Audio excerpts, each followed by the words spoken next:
The British Isles experienced evangelization from two sources. One was St. Augustine of Canterbury, and he brought a version of Christianity that came to us from Italy after the conversion of the Roman emperors. This form of Christianity was shaped and structured by Roman concepts of civic life and their judicial system. It arrived in England already filtered through the Roman cultural perspective. Now, this didn't sit well with all of England.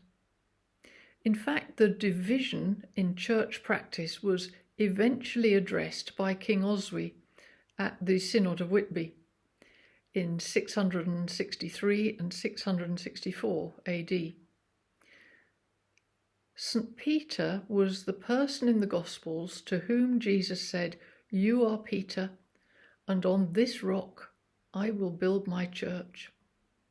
Until then, Peter had been known by his birth name, Simon. He was renamed by Jesus because of the word Petrus, meaning rock. Peter was therefore considered to hold the keys of the kingdom of heaven. And there is a strong association between St. Peter and Rome. According to writers of the time, he was martyred there under Emperor Nero. So, in honour of and in deference to St. Peter, King Oswy ruled in favour of Roman Christianity, and thus England followed the Roman expression of Christianity after that until Henry VIII's Reformation.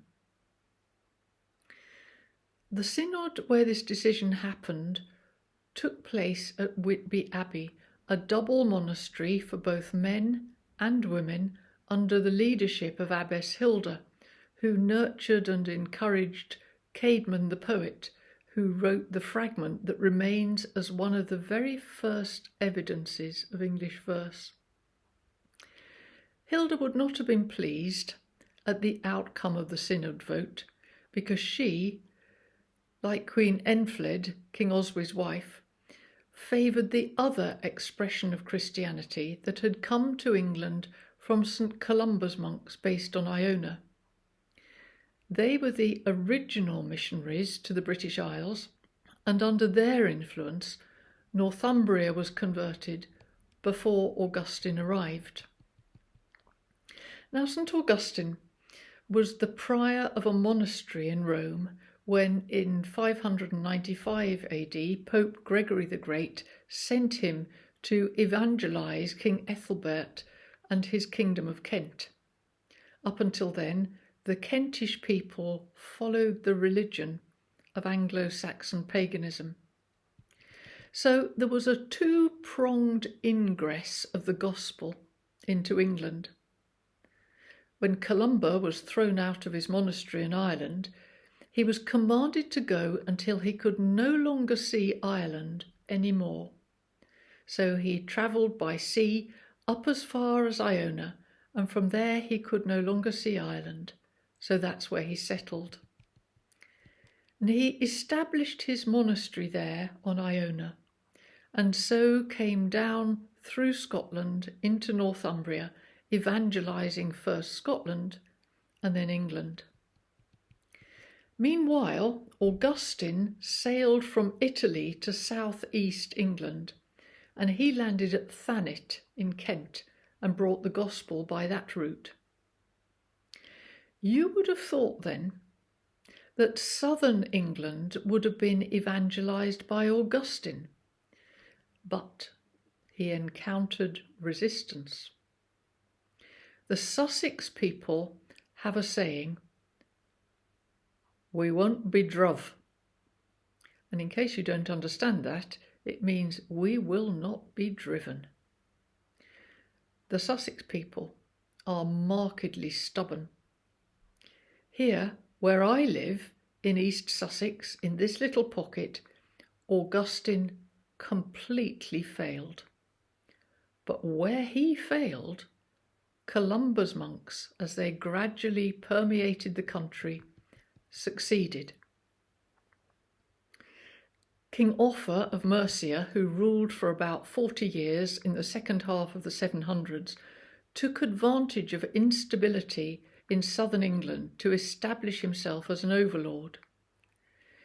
His daughter, Edba, married Beorhtric of Wessex, and between them they established sovereignty over southeastern England, Beorhtric and Offa.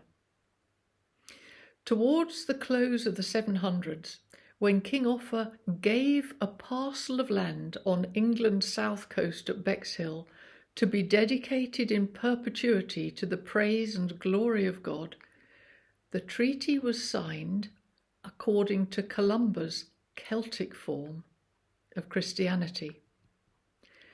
Now, the difference between these two approaches to Christianity, Columba's and Augustine's, was massive.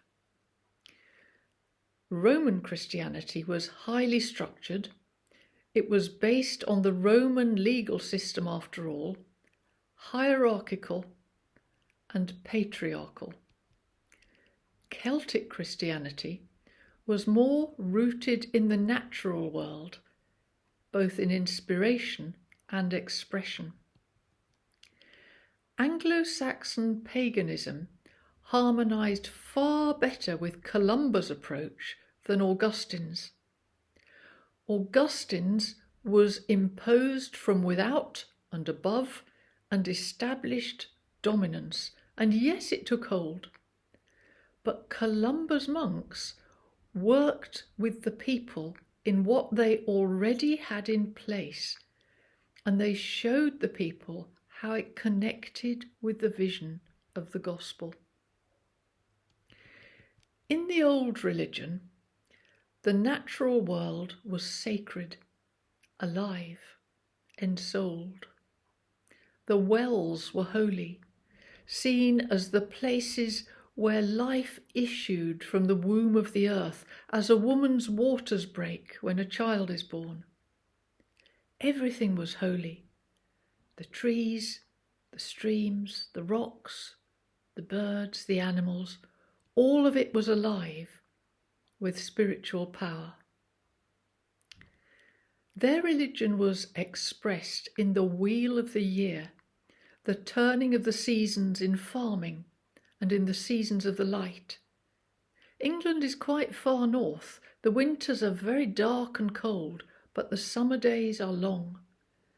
And we have prolonged dawns and dusks at the beginning and end of each day, the mysterious twilight times when the veil between the world is thin, the veil that separates us from what the old Celts called the realm of weird. What Columba's monks did was to settle upon each of the existing pagan festivals a Christian equivalent, exploring a gospel theme that resonates with the seasonal theme of the old religion, but at a respectful distance of a few days to allow space for the observance of both. And it worked. At the very zenith of the year, at the midsummer solstice in June, when the light is at its greatest ascendant, Columba's monks set the feast of John the Baptist, the herald of Christ. This is brilliant. Christ is the light, the day star. The sun is analogous to his glory, but that's not his feast.